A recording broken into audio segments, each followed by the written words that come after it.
ಈ ಬಾರಿ 131 ಮಂದಿ ಅದ್ವಿತೀಯ ಸಾಧಕರಿಗೆ ಪದ್ಮ ಗೌರವ ನೀಡಲಾಗ್ತಾ ಇದೆ. ಪ್ರಮುಖವಾಗಿ ಇನ್ನೊಂದು ಹೆಮ್ಮೆಯ ಸಂಗತಿ ಅಂದ್ರೆ ನಮ್ಮ ಕರ್ನಾಟಕದ 8 ಸಾಧಕರಿಗೂ ಕೂಡ ಪದ್ಮ ಗೌರವ ಸಿಗ್ತಾ ಇದೆ ಅನ್ನೋದು ಮತ್ತೊಂದು ಹೆಮ್ಮೆಯ ವಿಚಾರ.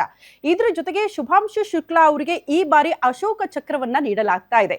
ಈ ಎಲ್ಲದರ ಕುರಿತು ಒಂದು ಸ್ಪೆಷಲ್ ರಿಪೋರ್ಟ್ ಇದೆ, ಬನ್ನಿ ನೋಡ್ಕೊಂಡು ಬರೋಣ.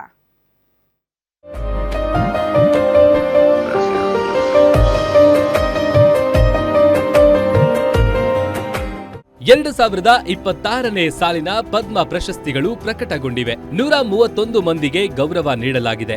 ಕರ್ನಾಟಕದ 8 ಸಾಧಕರು ನಾಗರಿಕ ಪ್ರಶಸ್ತಿಗೆ ಆಯ್ಕೆಯಾಗಿದ್ದಾರೆ. ಮಂಡ್ಯದ ಅಂಕೇಗೌಡ, ದಾವಣಗೆರೆಯ ಡಾಕ್ಟರ್ ಸುರೇಶ್ ಹನಗವಾಡಿ ಮತ್ತು ಬೆಂಗಳೂರಿನ ಎಸ್ಜಿ ಸುಶೀಲಮ್ಮ ಅವರು ಸೇರಿ 7 ಮಂದಿ ಪದ್ಮಶ್ರೀ ಪ್ರಶಸ್ತಿ ಪಡೆದಿದ್ದಾರೆ. ಶತಾವಧಾನಿ ಆರ್ ಗಣೇಶ ಪದ್ಮಭೂಷಣಕ್ಕೆ ಪಾತ್ರರಾಗಿದ್ದಾರೆ.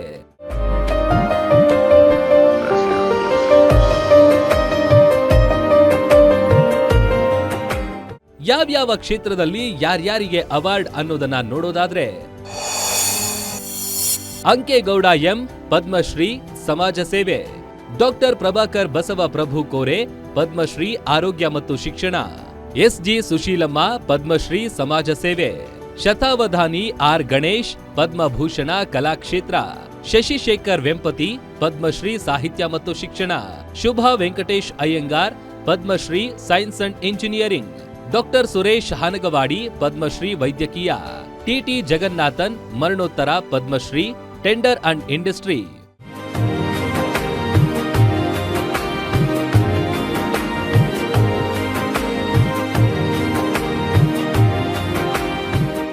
ಕನ್ನಡ ಜ್ಞಾನ ದಾಸೋಹಿ ಪುಸ್ತಕ ಸಂತ ಪುಸ್ತಕ ಮನೆಯ ಅಂಕೇಗೌಡರು ಮಂಡ್ಯದ ಪಾಂಡವಪುರ ಹರಳಹಳ್ಳಿ ಬಳಿ ಇರುವ ಈ ಪುಸ್ತಕ ಮನೆಯನ್ನ ಕಳೆದ 55 ವರ್ಷಗಳಿಂದ ಅಂಕೇಗೌಡರು ನಿರ್ವಹಣೆ ಮಾಡ್ತಿದ್ದಾರೆ. ಕಂಡಕ್ಟರ್ ಆಗಿದ್ದ ಅಂಕೇಗೌಡರು ಪುಸ್ತಕ ಪ್ರೇಮಿಯಾಗಿ ಈ ಬೃಹತ್ ಗ್ರಂಥಾಲಯವನ್ನ ನಿರ್ಮಾಣ ಮಾಡಿದ್ದು, ಇವರು ಪುಸ್ತಕ ಮನೆಯಲ್ಲಿ ಬರೋಬ್ಬರಿ 20 ಲಕ್ಷಕ್ಕೂ ಹೆಚ್ಚು ಪುಸ್ತಕಗಳನ್ನ ಸಂಗ್ರಹಿಸಿದ್ದಾರೆ. ಈ ಅಕ್ಷರ ಯೋಗಿಗೆ ಪದ್ಮಶ್ರೀ ಒಲಿದು ಬಂದಿದ್ದು ಜಿಲ್ಲೆಯ ಜನರು ಮೆಚ್ಚುಗೆ ವ್ಯಕ್ತಪಡಿಸಿದ್ದಾರೆ. ನನ್ನನ್ನು ಗುರುತಿಸಿದೆಯಲ್ಲ ಕೇಂದ್ರ ಸರ್ಕಾರ ಆಗ್ಬೋದು, ನಮ್ಮ ಗೌರವಾನ್ವಿತ ಮೋದಿ ಸಾಹೇಬ್ರಾಗ್ಬೋದು, ಇದನ್ನು ಗುರುತಿಸಿದಾರಲ್ಲ ಸರ್, ಇಷ್ಟು ಜನ ಮಧ್ಯೆ ಸಂತೋಷ ಆಗುತ್ತೆ ಸರ್. ಬಟ್ ಒಂದು ಹೇಳ್ತೀನಿ ಸರ್, ಭಾಳ ಕಷ್ಟಪಟ್ಟಿದ್ದೀನಿ, ಹೋರಾಟ ಮಾಡಿದ್ದೀನಿ.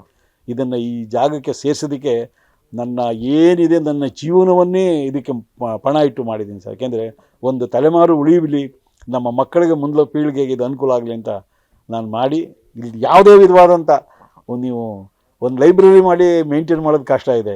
ಇಲ್ಲಿ ಎಂಟ್ರೆನ್ಸ್ ಫೀಸ್ ಇಲ್ಲ, ಮೆಂಬರ್ಶಿಪ್ ಫೀಸ್ ಇಲ್ಲ, ಯಾರು ಬಂದು ಹೋಗಲಿ ಸರ್, ಮಾಡಿದ್ದೀನಿ.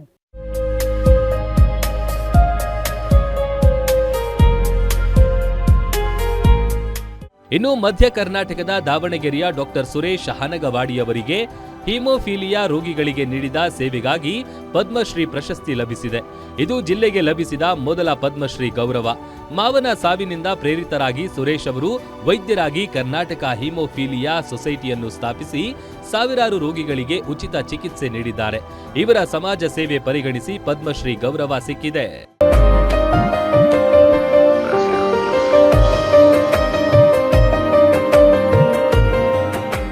ಒಟ್ಟಾರೆ ಈ ವರ್ಷದ ಪದ್ಮ ಪ್ರಶಸ್ತಿಗೆ ಕೇಂದ್ರ ಸರ್ಕಾರವು ಭಾರತದ ಉದ್ದಗಲಕ್ಕೂ ಇರುವ ವಿವಿಧ ರೀತಿಯ ಪ್ರಚಾರವಿಲ್ಲದ ಎಲೆಮರೆ ಕಾಯಿಯಂತೆ ಇದ್ದ ಸಾಧಕರನ್ನು ಗುರುತಿಸಿದೆ. News desk, guarantee news.